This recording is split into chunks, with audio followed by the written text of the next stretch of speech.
بسم اللہ الرحمن الرحیم۔ السلام علیکم ورحمۃ اللہ وبرکاتہ۔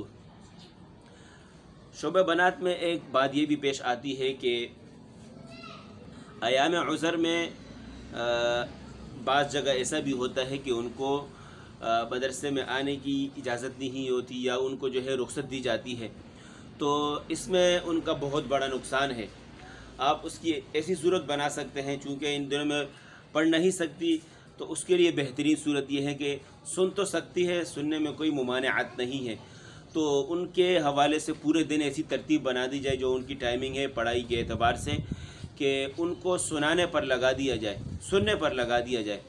تو وہ بسا اوقات حضرت مولانا قاری رحیم بخش رحمہ اللہ نے ایک جگہ لکھا ہے، وہ فرماتے ہیں کہ بعض غلطیاں ایسی ہوتی ہیں جو خود پڑھنے والوں کو معلوم نہیں ہوتی، لیکن جب وہ سنتا ہے تو اس سننے میں سنتے سنتے وہ رک جاتا ہے اور اس کو بتاتا ہے۔ جب وہ قرآن کھول کے دیکھتا ہے تو اس کو پتہ چلتا ہے کہ یہ میری اپنی پکی غلطی تھی۔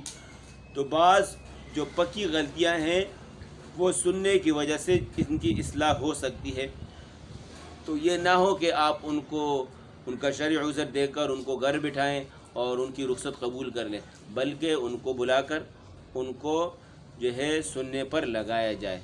اسی کے ساتھ میں اجازت چاہتا ہوں، اپنا خیال رکھیے گا۔ السلام علیکم ورحمۃ اللہ وبرکاتہ۔